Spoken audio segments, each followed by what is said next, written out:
Déjà, il ne s'appelle pas Gédéon de la Tchétchouva. Son vrai nom, c'est Guéhi Monsekel Ferdinand. C'est ça. Donc, il s'appelle Guéhi Monsekel Ferdinand. C'est ça. Gédéon, ça ne veut rien dire. À Tchétchouva, c'est des conneries. Ce n'est pas son nom. Donc, il s'appelle Guéhi Monsekel Ferdinand. C'est son nom. Bon, écoutez ce que Guéhi, avant il ne s'appelait pas Gédéon. Avant qu'il ne s'appelle Gédéon de la Tchétchouva, à l'époque où il s'appelait Guéhi Monsekel. Voici ce que M. Guéhi Monsekel Ferdinand disait à l'époque. Vous allez écouter. Constat objectif que la religion nous éloigne plus de Dieu. Mais nos civilisations africaines, nos coutumes, nos traditions africaines nous permettent quand même d'être plus proches de Dieu. À cela, il faut ajouter ce qui est clair. C'est dans les religions qu'on a vu la subdivision. On a vu la mésentente. On a vu l'opposition. On a vu la confusion régner. Alors qu'avant que la religion arrive, l'Africain lui-même, dans son éducation, dans sa civilisation, dans sa coutume, est quelqu'un qui crée Dieu. Et l'Occident est venu nous empoisonner avec cette histoire de religion pour nous faire croire que nos éducations, nos civilisations, nos coutumes africaines n'étaient pas bonnes. Qu'est-ce qu'il faut faire? Vu ce danger permanent. Quand je parle de danger, ce n'est pas pour effrayer les gens, mais c'est pour montrer aux gens combien de fois la religion nous a causé assez de tort, à dénuder l'Africain, à détruire l'Africain, à arracher la bonne éducation, la bonne coutume, les bonnes mœurs que nous les Africains nous avons héritées de nos aïeux, qui nous permettaient d'avoir la crainte de Dieu, de marcher dans le respect d'autrui, de marcher dans la crainte de Dieu, de marcher dans la soumission, et faire en sorte que les femmes connaissent leur position dans la société, dans le foyer, dans la famille. Les enfants connaissent très bien leur position dans le foyer, dans la famille et aussi envers leurs parents. Mais qu'est-ce que la religion est venue introduire? La religion est venue introduire quelque chose d'étrange. Nous donnons non seulement de ne pas respecter Dieu, mais de bafouer tout ce qui est appelé secret, symbole et sacré dans nos coutumes et traditions africaines. Les amis, le ventre vide, c'est-à-dire que certains ventres vides n'ont pas de dignité. La faim, la famine, l'argent est capable de faire que quelqu'un puisse malgré tout... Ça veut dire que c'est incroyable. L'argent peut faire que quelqu'un puisse insulter ses ancêtres alors même que ça lui fait mal. Certaines personnes sont capables de faire et de dire le contraire de ce qu'ils pensent pour l'argent. C'est Gédéon, votre Gédéon, c'est lui. Écoutez, à l'époque, c'est comme ça il parlait.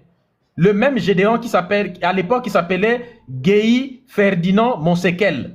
Il ne s'appelait pas encore Gédéon. C'est quand il a commencé, il s'est rendu compte que les chrétiens sont des moutons. Et là, maintenant, il s'est dit, tiens, il va aller là-bas. Parce qu'il s'est rendu compte que ça ne donnait pas l'argent. Ça ne donnait pas l'argent. Je vais continuer la vidéo, écoutez. Gédéon s'est rendu compte que ça ne payait pas. Être kémite, ça ne paye pas. Tu te bats pour la connaissance, tu te bats pour éveiller les gens, il n'y a pas l'argent dedans. Le mec s'est dit, non, il n'y a pas l'argent. On ne donne pas la... Si tu crées une église, oui. Ce n'est pas tout ce qui est de l'Afrique qui est à rejeter, qui est à combattre, qui est diabolique. J'ai constaté que dans les faits que je veux souligner aujourd'hui, que la religion prépare le cœur de l'homme à rejeter le règne de Dieu. Mais l'africanisme dans son essence vitale prépare le cœur de l'homme noir à recevoir le règne de Dieu. Pourquoi est-ce que je dis cela? Je prends un exemple aussi simple. C'est dans la religion qu'on nous fait croire qu'un garçon peut se marier avec son ami garçon. Et cela est célébré dans les églises. Une femme peut se marier avec un animal. Et cela est célébré. Et les églises n'osent condamner cela. Et que l'Occident, en transportant la Bible, a collé au Dieu de la Bible sa civilisation, sa coutume, dans le seul but d'éloigner l'homme noir de ses fondamentaux. Parce que cette chrétienté qui nous a été envoyée par les missionnaires européens nous éloigne complètement de nos traditions, qui n'étaient pas mauvaises que ça, mais nous éloigne aussi de Dieu qu'ils étaient censés nous apporter. Et aujourd'hui, qu'est-ce qu'on constate? Ils appuient sur la Bible, ils s'appuient sur le dos de la Bible et de la religion pour annexer l'homme noir, pour le réduire au néant de l'expression, pour nous arracher nos terres, pour nous arracher nos richesses. On ne sait pas comment est-ce que l'Occident a réussi à fasciner l'homme noir, à le convaincre avec de tels mensonges. Avant que la Bible ne vienne, avant que la religion arrive ici en Afrique, nos aïeux, qui étaient les rois, les princes, qui étaient les chefs, les sultans, tous ces royautés de la religion, qu'on nous fait croire que l'alcool serait un péché. Or, l'homme noir, dans sa coutume, est quelqu'un qui boit l'alcool. L'alcool n'a jamais été vu comme un blâme dans nos traditions, dans nos coutumes, dans nos civilisations. Mais l'Occident qui nous envoie la Bible, dans le souci de nous empêcher de jouir du bien-être de la société, nous dit que la boisson est péché. Mais ces prêtres, ces monseigneurs, ces bishops, ces prophètes qui viennent pour parler de ces choses-là, chaque matin, quand on va faire la décharge des poubelles, de façon curieuse, on découvre les bouteilles vides de boissons alcoolisées.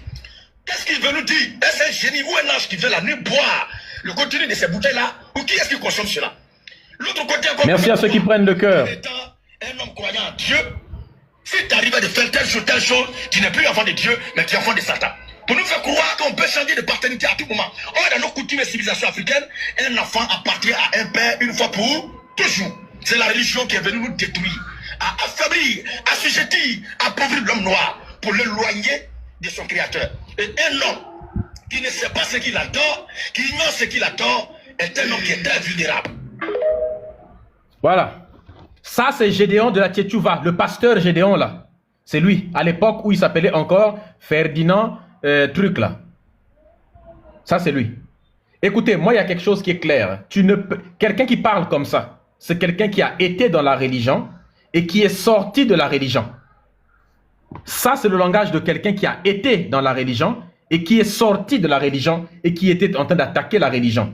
Maintenant, le mec s'est rendu compte que le fait d'attaquer la religion, ça ne donne pas l'argent, ça ne fait que éveiller les gens. Partager la connaissance à un moment donné, c'est très bien, c'est très salutaire, mais ça donne pas, ça ne rend pas riche. Qu'est-ce que le mec a fait? Il est reparti dans la religion, non pas par conviction.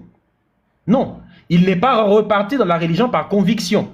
Il est reparti dans la religion par famine. Parce que l'argent, quoi.